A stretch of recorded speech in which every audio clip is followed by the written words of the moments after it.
Yes. Nasa London na po kami. Hello, hello. Ay, hindi ba to Red Bus? Bakit? Red Bus din naman ah. Isang kain dito. Sabi, 1,200. Parang hindi ko ata malunok yung 1,200. Pero just, speaking mga exotic at datingan natin dito. Napapatingin sila. Very sarat ang ilong nitong babaeng to. Ang pogi mo. Pasalubong natin. Eh, grabe yung panga niya. Nangungusap. May nakita ka na bang mahirap dito? Tayo yun. Akala ko yun yung mga broom ni Harry Potter. Sabi ko, ba't iba-iba na yung tsura ng broom?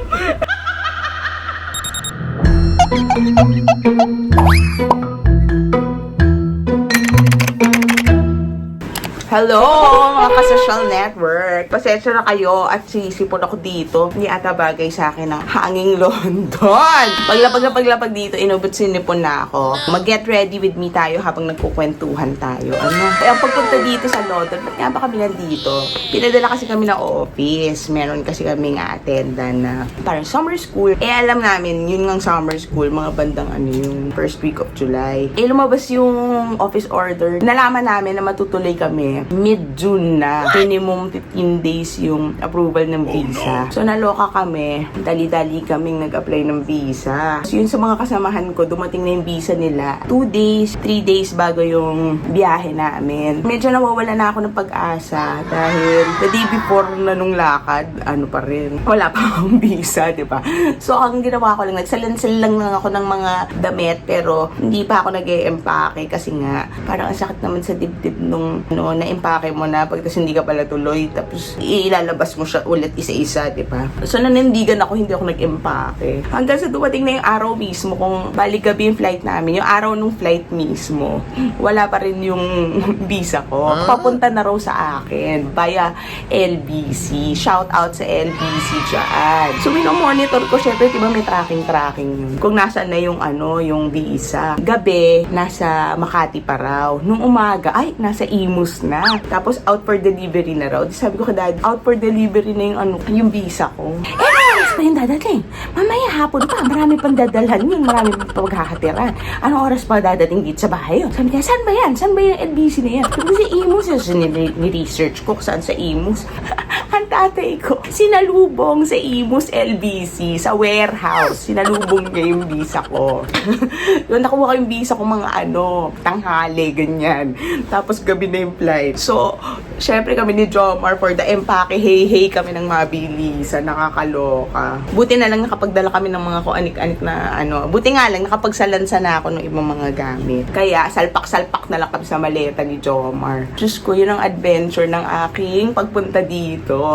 Shout out dun sa mga ka-opisina ko nag-asikaso ng ticket ko. Diyos ko, maraming salamat. Sa mga travel authority, ganyan. Maraming salamat sa inyo. At nakarating ako dito kung di nila naasikaso ng mga bilisan. Yun ang literal na talagang photo finish. Saka nakakita.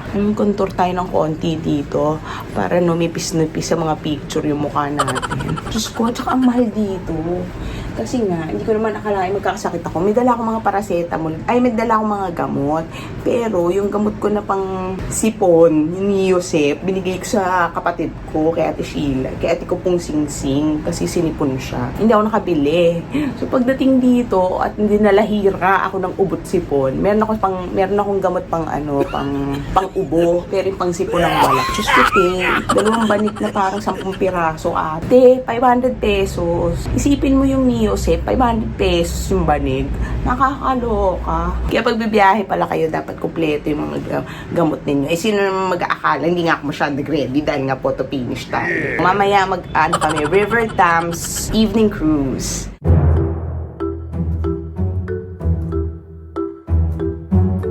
Dito tayo sa grocery nila. Makakamura ka rin naman pala kapag yung ikaw magluluto. Meron silang section dito. Ay, oo nga, para na tayo nag-borrow market. Grabe, ang laki ng kamote. Parang kaya na magpakain ng buong pamilya. Yung kamote, tignan mo. Buy 2 for 7. Ano yun? Ang hirap naman convert. $4.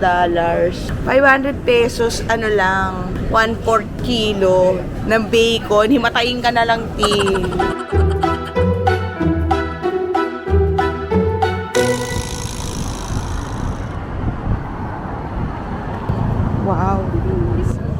ginaw na po tayo.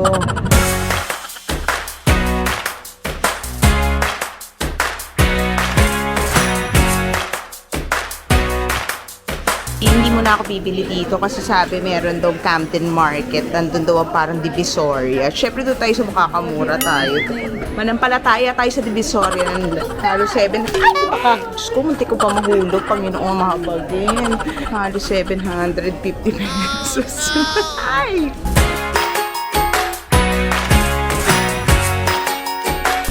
Sakay na kami ng City Cruises. Yeah! Ano ba pronunciation nito? River ano? Thames? Di ba yun yung kinakain pag sinisikmura? May kasamang drink to. Drink and canapé. Just, sige, kumuha ka na. Ayan. Hello. Welcome. Thank you.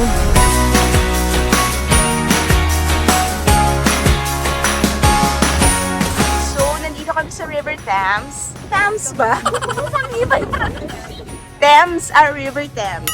Nasa likod po namin ng Tower Bridge of London. Dito naman po sa kabilang side namin ay ang Shard. Ito yan daw ang tallest building dito sa London. I'm part of the royal family. I'm married already, but I'm the queen of my husband.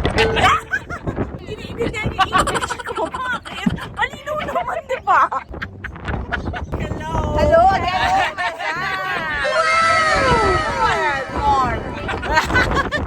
Boy, hi! Wow! Another one! Oh my God! Again, hello! One more for me! I look hungry!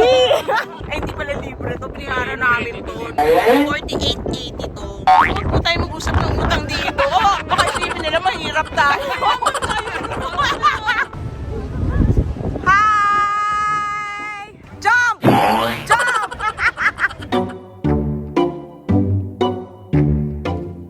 Nag-aalisan na yung mga kasama namin dito. Hindi nila kaya yung lamig. Wala pala kayo. Mag-overnight kami dito. Lalo na to, nakadress pa. Hindi naman kaya malagay.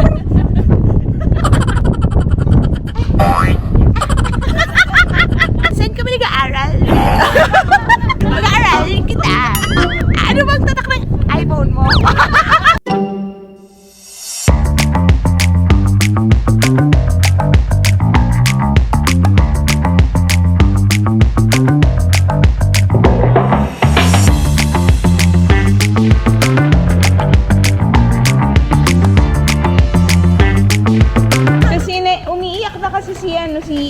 Mamimiss daw niya yung London. London is like our second home already. Yeah. Second home. Mamimiss namin yung classmates namin. I will miss Englishing them.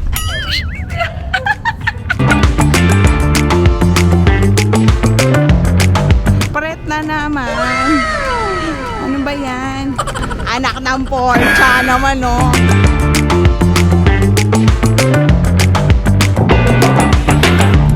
Windsor Castle na kami! Yes!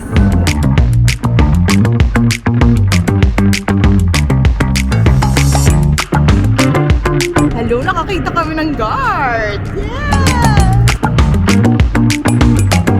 Ito nga pala, ang Heart and Garter. Ang pangit to, diba? Parang ano ba, mga maluluwag ba mga karsunsilyo mo? Ay! Ay! Tataskan pa kami ng tubig! Ang lamig-lamig na, magkakaputik pa.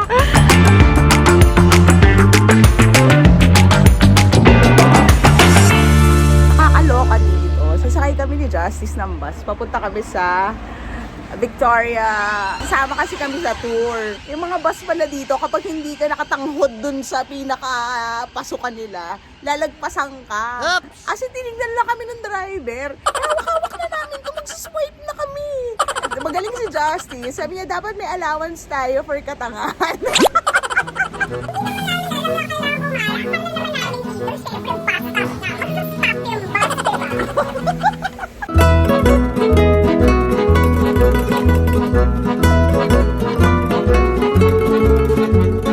Ganito pala yung mga tour dito, pababayaan ka, tapos bahala ka na bumalik. Uy, ikaw lang ang nagbukas ng payong sa arawan.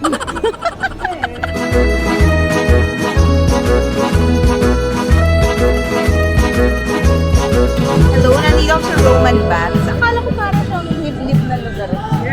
Chismosa. Mamaya ako kwento ko sina Ateo. Pinapalubag na lang yung loob nila. What? Sabi, wala na kasi silang ticket. Sabi na wala naman daw makikita dito. Kung hindi yung bat lang daw. Oo, mas interesting pa raw itong town kesa daw dun sa papasok sa loob. Eh di lang sila nakabili ng ticket, naubusan pa. Eh bakit nagtanong ka pa kung may ticket? Wala naman palang kwenta. Mga 2,000 pa lang. Eh hindi, magagandahan tayo. Sobrang ganda kaya dyan. 2,000, napakaganda ng loob. Free audio guide.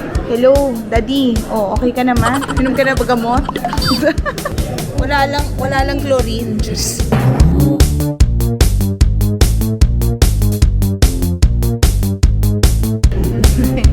Very Los Baños, Pansol.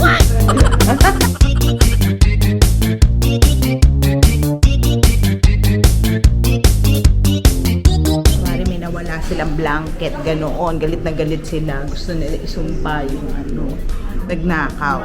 Grabe naman. Pinag-aksayahan pa ng LED na message. Sana bumili ka na lang ng bagong blanket. Sabi ko pala guys, pwede kaya kumuha ng konti. Sinidala po akong cup noodle. Okay lang naman palang hindi tayo nakapagdala ng panligo, just. Oo nga. Kasi may mga tinda naman pala sila mga sabon, shampoo dito. Facial wash, moisturizer, lotion. Ito pala ang ang swimming pool dito. Ng mga romance. Kuya Eric, hinahabol kita. Mag-racing tayo dito. 25-meter pool. Punta na kami sa Stonehenge. Ito ang pinaka-highlight. Wala kung magkano. I-unbox natin siya. Muna yata talaga. Parang burger. Tinapay ng hamburger. So, nandito na kami sa Abbey Road crosswalk ng The Beatles. At ang plano namin ay tumawid at makapagpa-picture na tumatawid. Very buwis buhay po ang pagtawid dito. Hindi po kami uuwi hanggat hindi namin na-achieve. Natin, kung mas maganda ito sa Bacoor Cavite. Most beautiful siguraduhin nyo